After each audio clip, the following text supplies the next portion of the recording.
Good day, sir. I'm Trixie Ann Rosete from BSIT Block E. I'm here to demonstrate the VLAN network diagram with trunk port in Cisco Packet Tracer and explain how to configure the network devices and demonstrate a simulation of packet in the network diagram.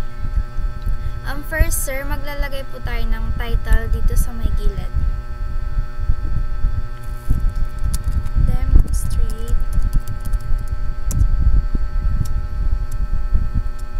Demonstration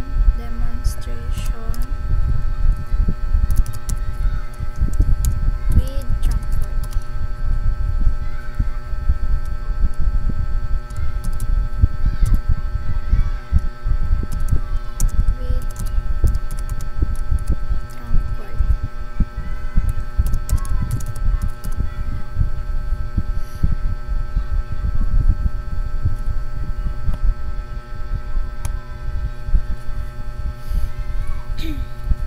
Then, based po sa problem or based po sa information na nakalagay dito is gagawa tayo ng building which is my switch 1 and switch 2. Sa building 1, sir, sa switch 1 is my HM which is meron siyang 3 laptops and 1 PC. Una po is maglalagay tayo ng switch.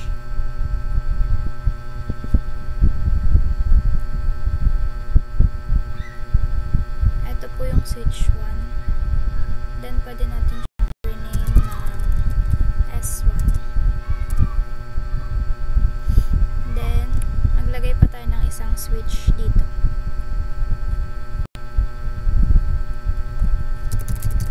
Rename din natin siya ng switch 2 para mas mabilis po natin siyang ma-identify. Based po sa information, sa VLAN 1 is may 3 laptops and 1 PC.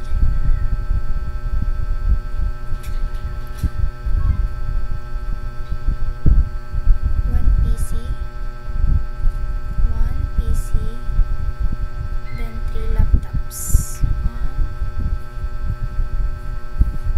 2, and 3.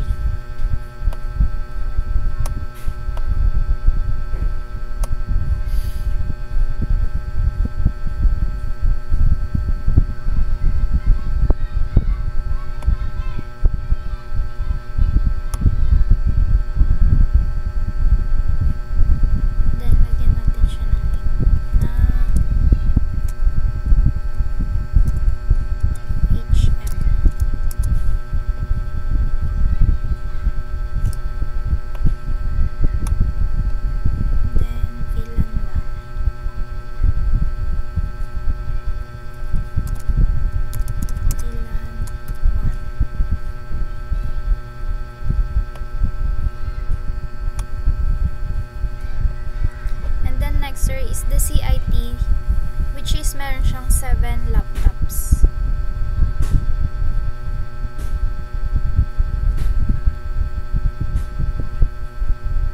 CIT, then meron siyang 7 laptops.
which is my 6 laptops.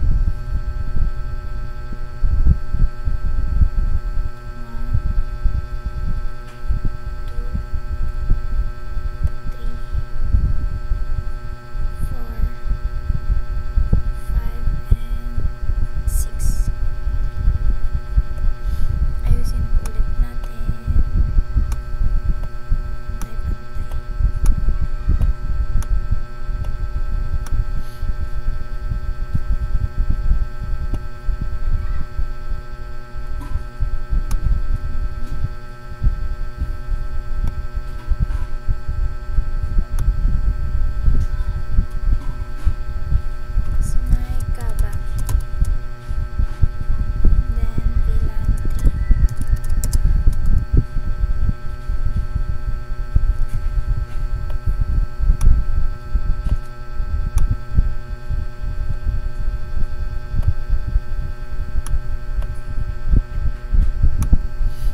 sa building 2 is may 5 laptops sa HM or sa VLAN 1.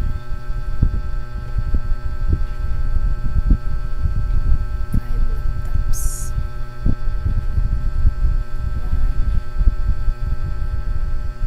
2, 3,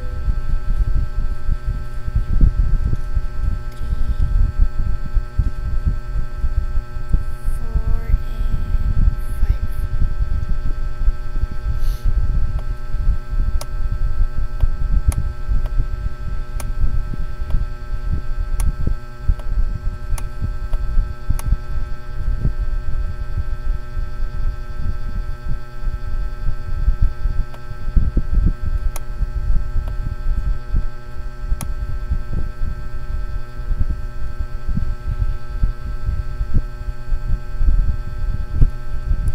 VLAN 1. Ito po yung VLAN 1 ng switch 2. And then HM.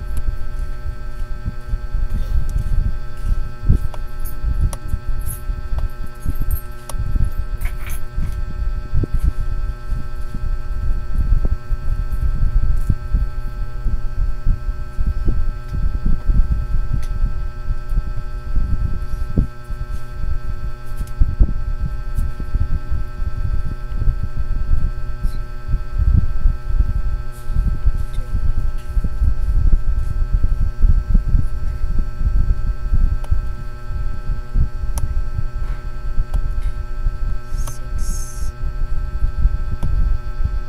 7, and 8.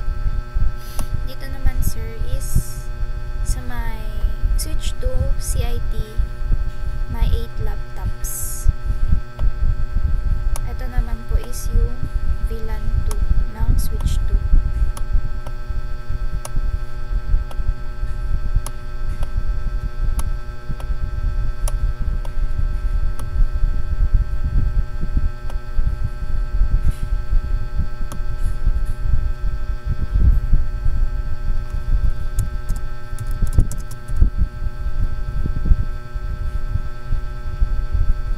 Then CIT.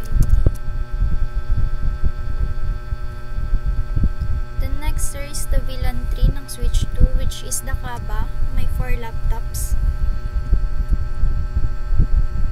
4 laptops in Kaba. Switch 2 VLAN 3. 2, 3, and 4. Ayusin lang natin.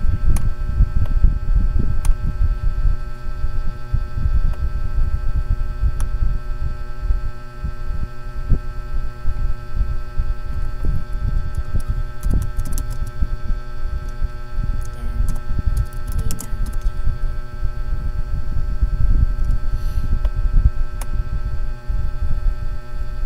The next, ang gagawin naman natin sir ngayon is the IP configuration ng bawat PCs or bawat laptops per VLAN. Sa first laptop is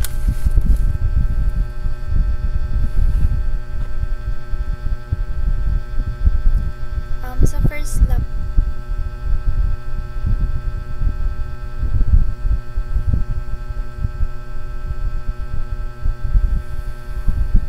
sa IP address po ng first laptop, sa information po na nandito is yung IP range, IP address network range niya is 10.0.0.1.0 and 10.0.1.10.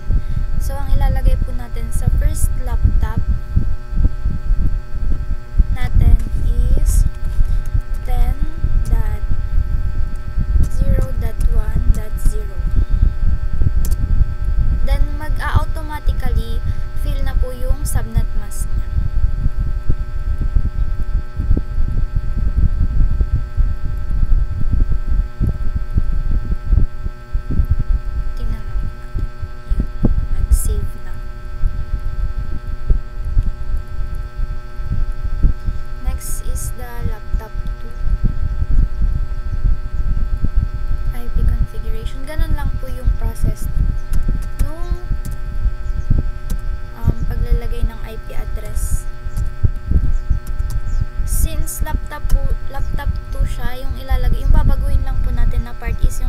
this part, which is kanina sa laptop 1 is 10.0.1.1. So sa laptop 2 naman po is 10.0.1.2.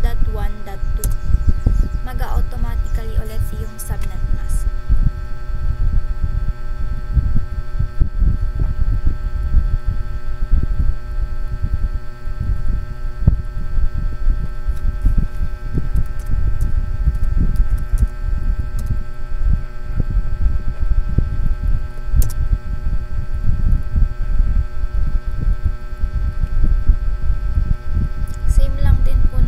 Sa another laptops or sa mga PCs.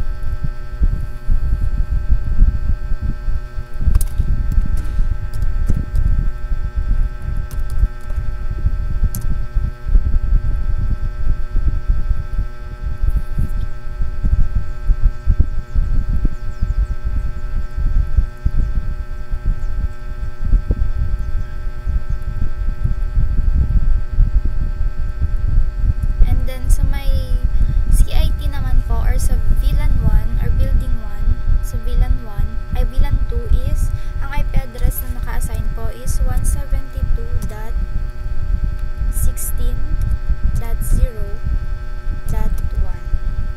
Then enter lang ulit.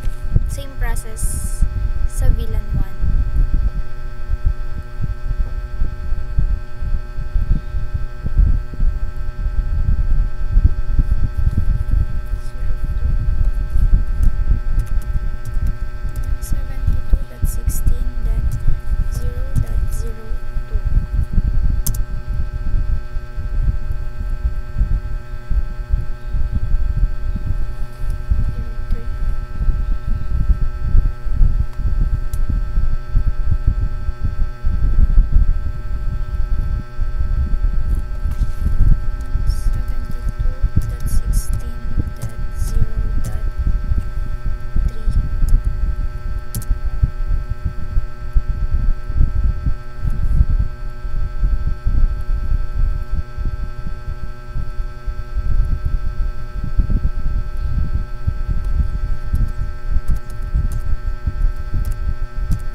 sa VLAN 2.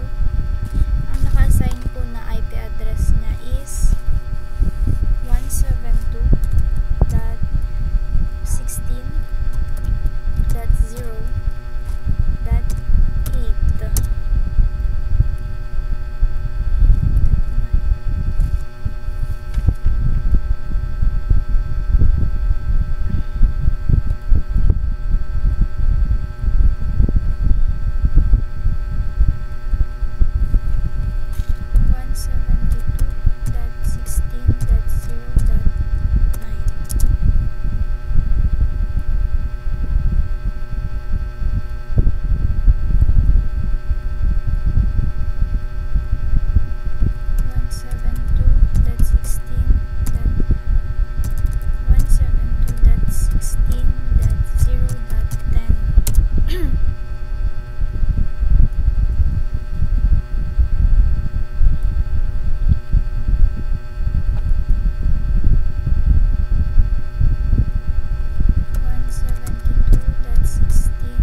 1 and switch 2.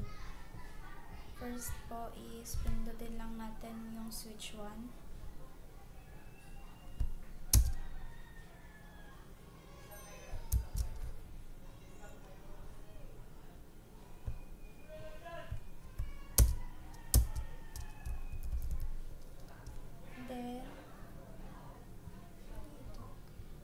Nag-enable lang po tayo dito. Tapos, nag-type po tayo ng configure terminal. And then, next po is lalagyan natin siya ng hostname. hostname na S1 or switch 1.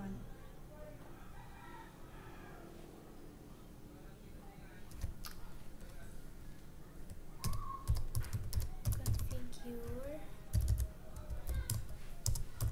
terminal, then switch configure. Ilalagay na po natin yung hostname na S1. And then, nalagay na po yung name. Then, maglalagay tayo ng banner MOTD. Then, unauthorized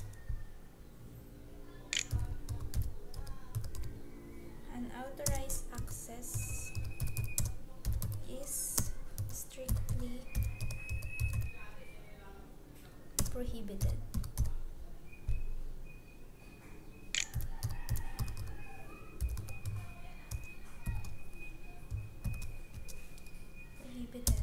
The next is no IP domain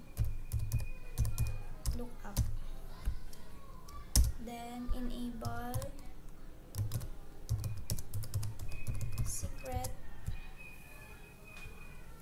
secret 8080. Yan po yung magiging password mamaya. And then line console 0. Line console 0. Then next, sa configure line naman is password. Maglalagay tayo ng password na admin. Depende po sa inyo kung anong gusto nyo ilagay. Then login. And then line VTY 0 space 4. And then password po ulit. Maging admin. And then login. After nung login, mag-exit na po tayo. Exit.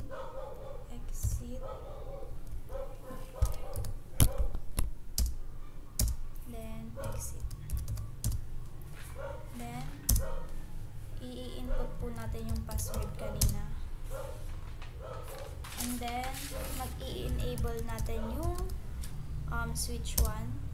Then yung password kanina na 8080.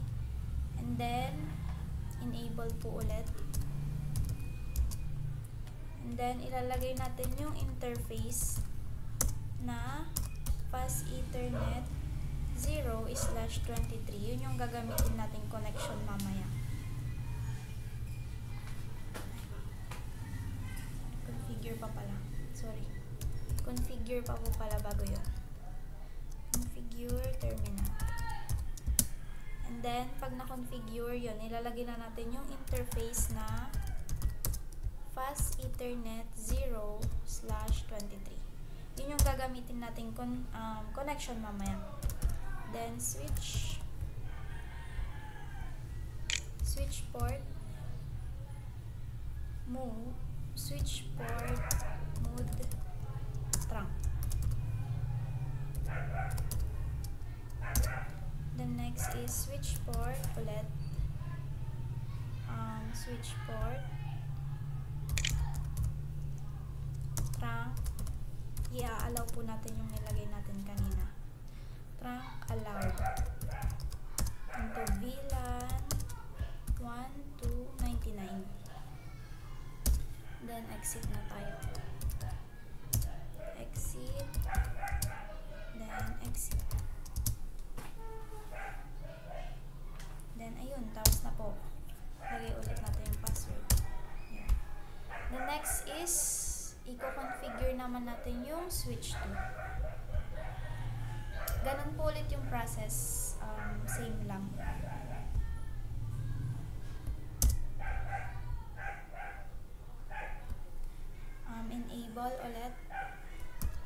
Enable ulit natin yung switch. And then configure terminal. Then maglalagay po tayo ng hostname na S2.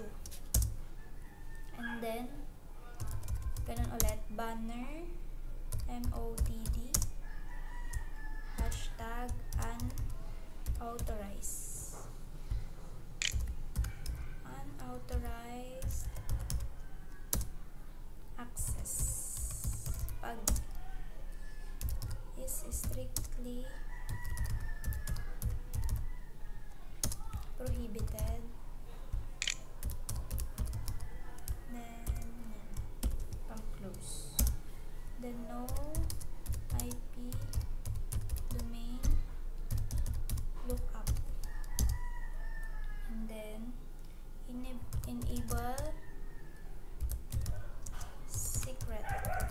magiging secret password po natin.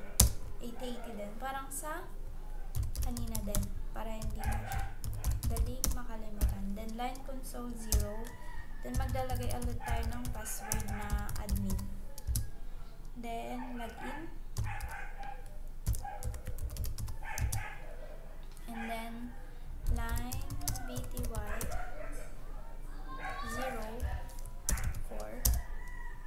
And then password. Maglalagay po ulit tayo ng password. Yung admin din. And then login. Then exit ng 3 times. Then exit. And then lalagay natin yung password kanina. Then sa S2 is configure terminal ulit. Enable.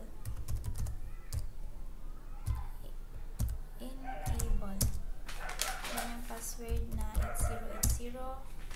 Then configure terminal.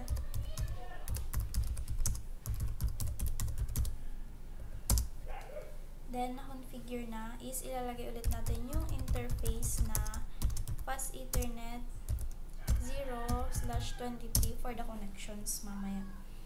Then switch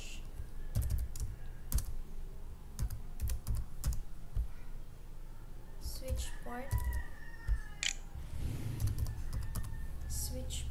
trunk, switch port mode. Lalagyan natin siya ng switch port mode trunk.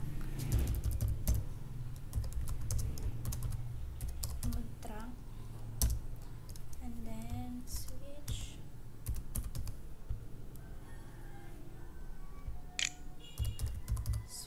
port trunk. I-allow po natin yung trunk na gagamitin natin. Allowed in VLAN 1 to 99. Then exit ulit.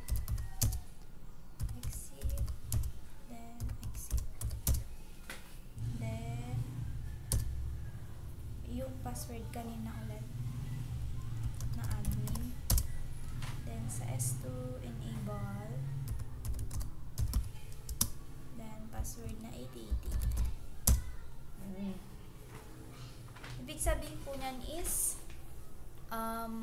na-configure na yung ating switch 1 and switch 2. Back. And then pupunta po tayo dito sa simulation para i-edit yung filters dito and i-off natin itong mga ito. Ang iiwan lang natin, sir, is yung ICMP.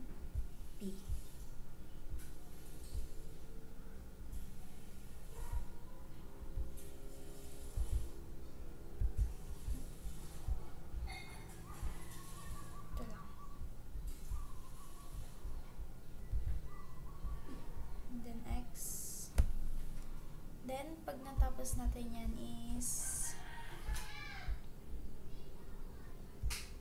mag-aano na tayo ng connection.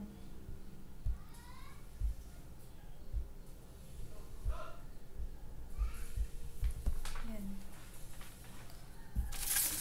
Maglalagay na po tayo ng fast ethernet connection.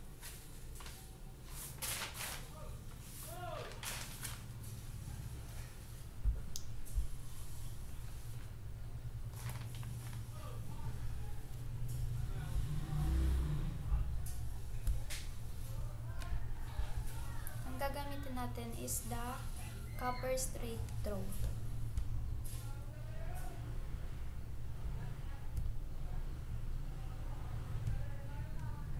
Mag-i-start po tayo sa fast ethernet 01.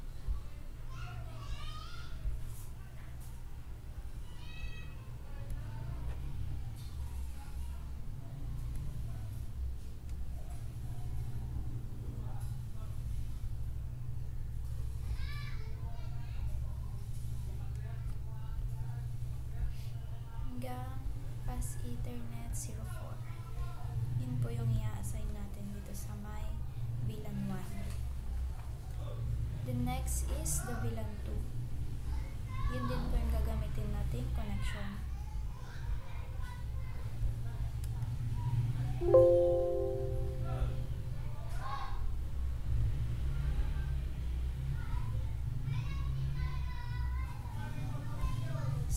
sa 7.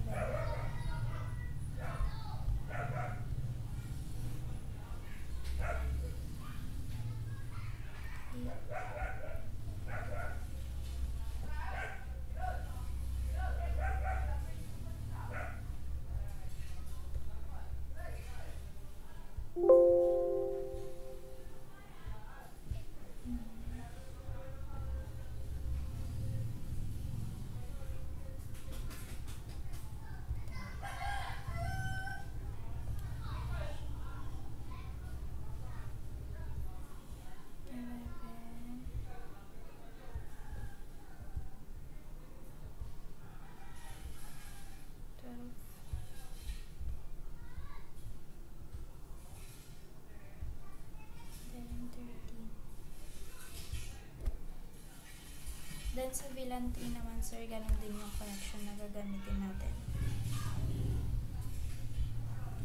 Mag-start siya sa 16.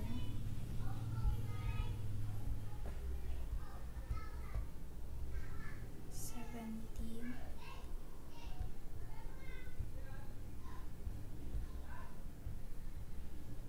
18.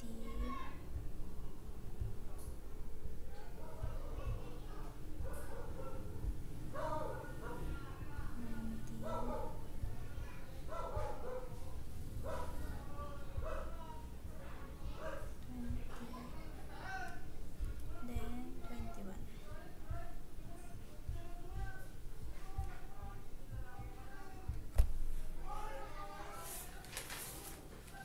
The next is the VLAN 1 sa may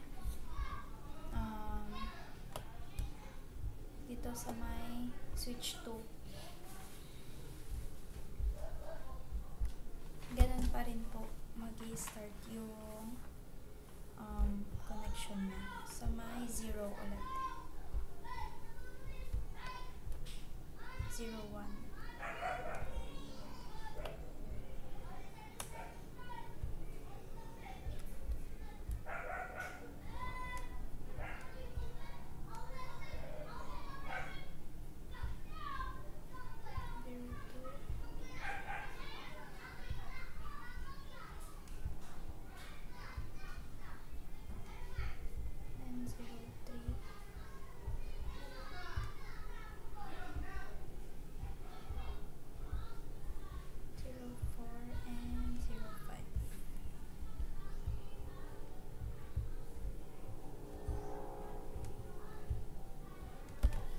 Then, next is VLAN 2.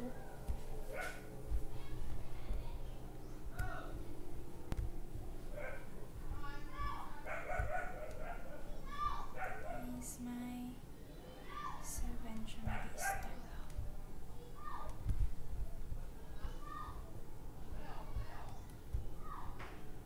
8.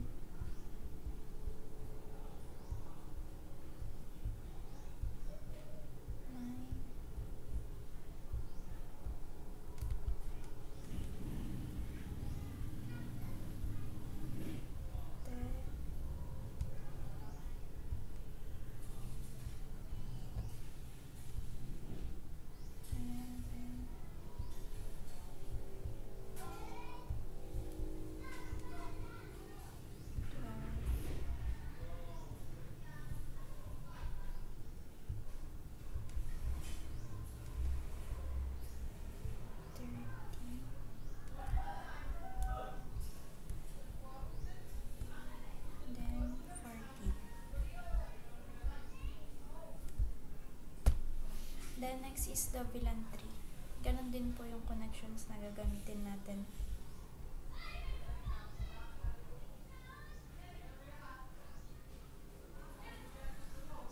Naman. So, 16 tayo mag-start.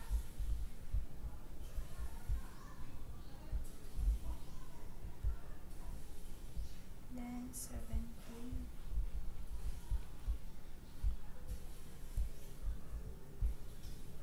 18, and the last is 19.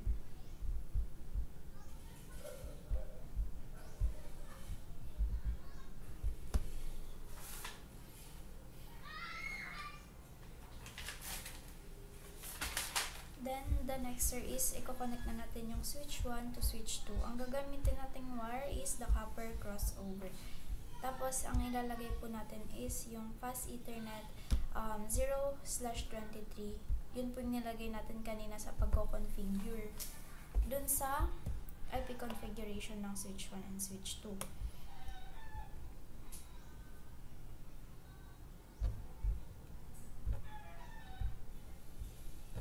Then next po is mag-a-assign na tayo ng mail or ng mailbox dito sa may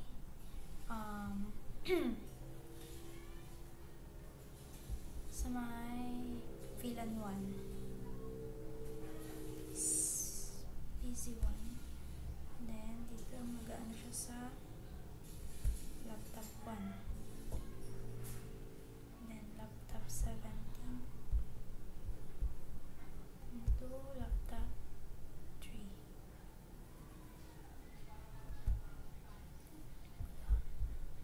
Then laptop 18 to 22.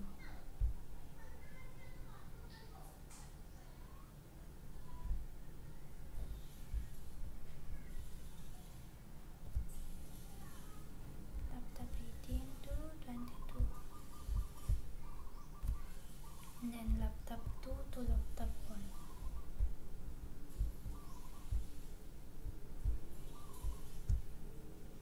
Then laptop 1 to 19. 1, 2 to 19. Then 20 to 3. Where's 20 to 3? Then 3 to 21.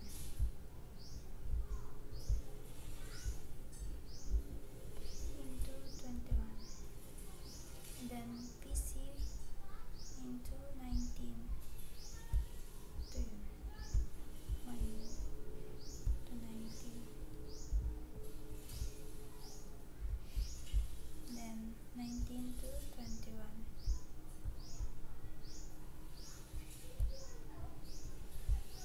21, then 21 to laptop 3. 16 na lang. Position na lang. Then 8 to 10.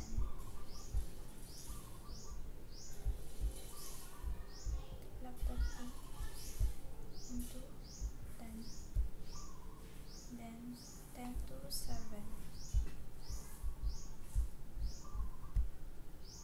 Then 6 to 7.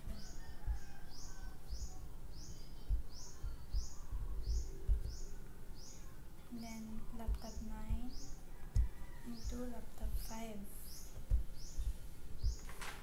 Then 7, laptop 7 into 22. Then laptop 23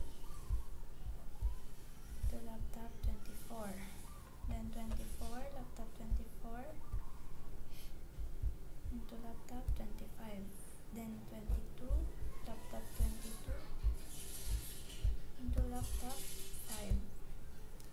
Then laptop 29 into laptop 26.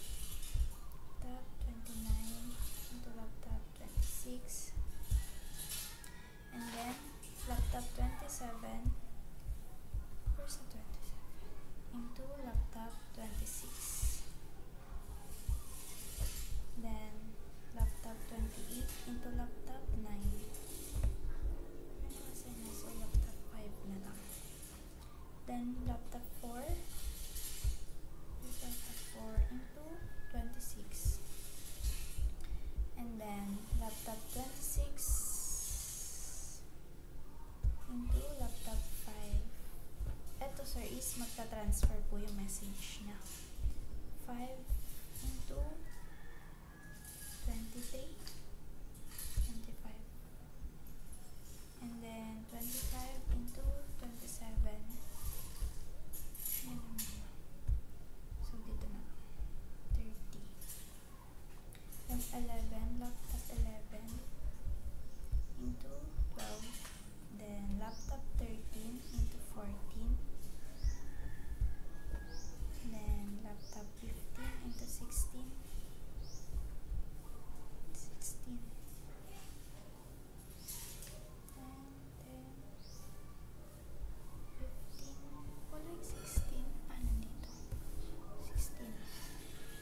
Then laptop 30 into 15. 15. So 30 na. 31 into 13.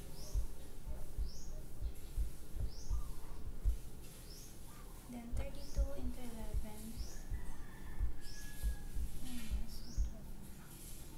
Then 33 into 12.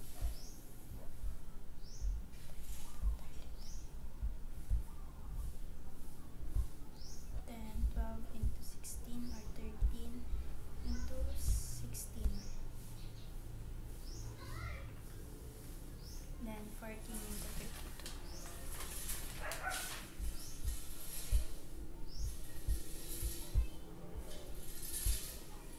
32. Yan.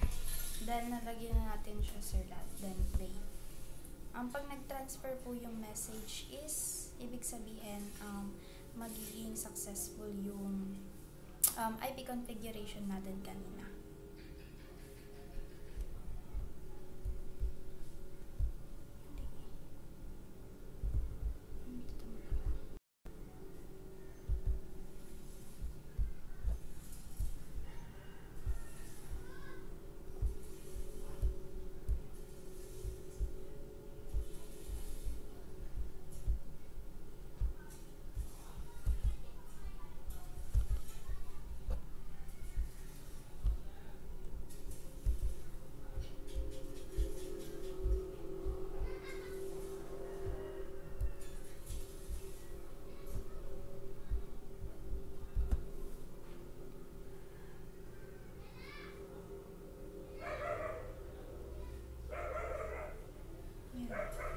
Magpe-play na po.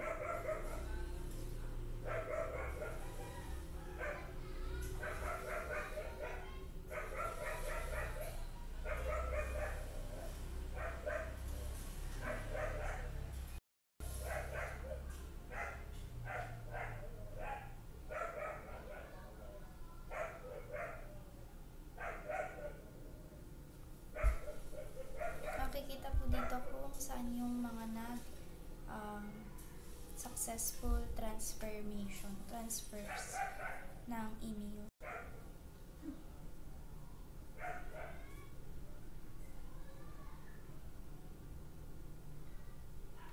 May mga nagche-check po para makita.